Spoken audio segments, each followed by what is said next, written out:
Асель Кадырбекова. Таян эмес бизди атабыздын колуна тапшырды. Жылдыз өтөгөйлөр Нурлан Ашип менен Асель Кадырбекова үстүбүздөгү жылдын 27 март күнү кыздуу болушкан. Алар тун нарестесине Дария деген ысым ыйгарышкан. Асель кыргыздын салты менен төрөттөн кийин кызынын кыркын чыгарып келүү үчүн өзүнүн апасынын үйүнө кеткен эле. Кече Дариянын төрөлгөнүнө 40 күн болгонунун урматына жубайлар жакындарынын курчоосунда бешик тоюн өткөрүштү. Бул тууралуу жубайлардын өкүл апасы Неля Нуркулова бүгүн орозонун алгачкы күндөрүндө өкүл балдарыбыздын кыргыздын салты боюнча бешик тоюна күбө болдук. Буюрса, неберем Дария силерди дайыма кубантып, силердин сыймыгыңар, бактыңар болсун, бешик бооңор бек болсун деген каалоо тилегин билдирди. Ал эми жаш эне Асель Кадырбекова өз үйүнө келгенде тууралуу төмөндөгүчө жазып калтырды. Кудайым буйруп, таян эмес 40 күнүбүздү чыгарып, бизди атабыздын колуна тапшырды. Кызым, үйүңө куш келипсиң. Эске салсак, Асель Кадырбекова менен Нурлан Ашип 2018 жылдын 10 майында Дүркүрөтө өлпөт тоюн беришкен. Булак параметр чекиткейчи. Спортко акча коюуга 1xbetти сунуштайбыз. 1xbetте коэффициенти эң жогору. Бул тиркемени колдонуу өтө ыңгайлуу жана жеңил. Видеонун астындагы шилтеме аркылуу каттоодон өтөбүз. Каттоодон өткөн соң 100% сизге бонус берилет. Андан соң пополнить счет дегенди басып туруп 1x Money KG аркылуу анварга кайрылып балансыңызды толуктап алсаңыз болот. 1xbet ишенимдүү букмекер.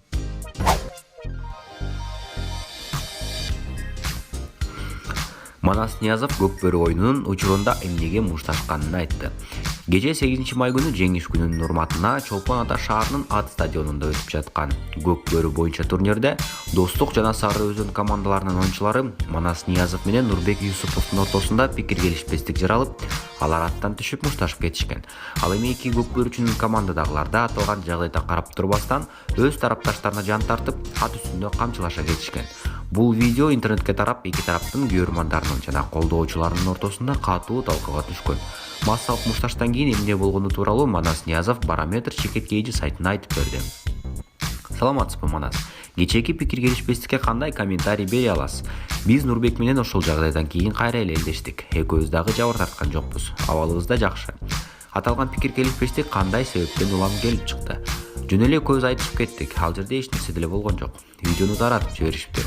Оюнда андай учурлар көп болуп турат. Биз ал жерден урушкан болсок, кайра эле оюн бүткөндөн кийин күлүп кол алышып кеттик. Болгон окуя ошол жерде эле калат. Ортомчулар дагы болгон жок. Маегиңизге чоң рахмат. Эске салсак, Манас Ниязов 2016 жылы мыкты оюнчу, мыкты чабуулчу аталган курама команданын жана Достук тайпасынын курамында бир нече ирет кан кызыткан беттеште де сыйлык наамдарга татыган. Ал эми аталган беттеште 14 упай менен Достук командасы жеңишке жеткен. Булак Барометр чекиткейчи.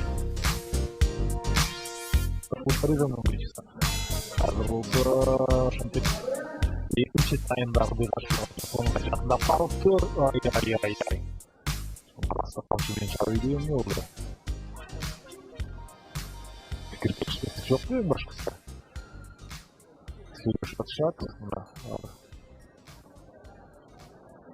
Тынч эле го дейм.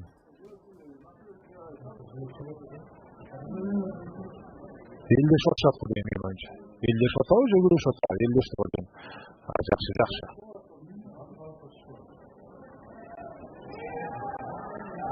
Жок, элдешпептир.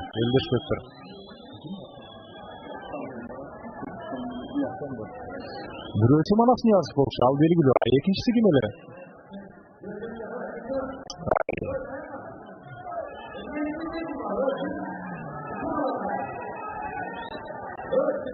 Манас Ниязов улакты жерден эңип аткан учурда ушул бир нерсе болуп кетти. Албетте ошол жерде ошого Манас ардам калды окшойт.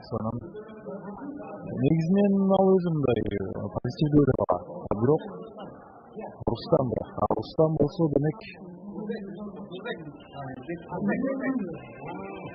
бул жактан айтып атышат Нурбек Юсупов.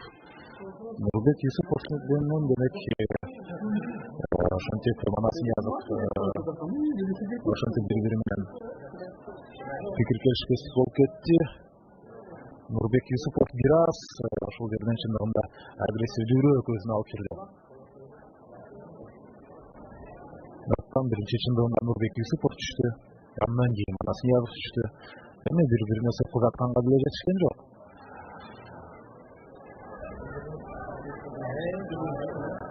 мындай нерсе көкбөрүнү көркүнө чыгарбайт. Бул эми хоккей эмес албетте. Хоккейде болсо экен ал жерде ошентип баш кийимдерин чечип алып каалаганча кырылышса болот, ал жерде жана болса калса да кайрылышпайт.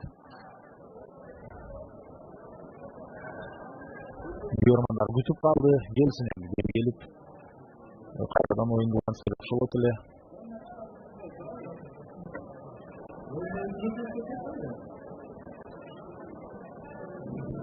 Күтүп туралы.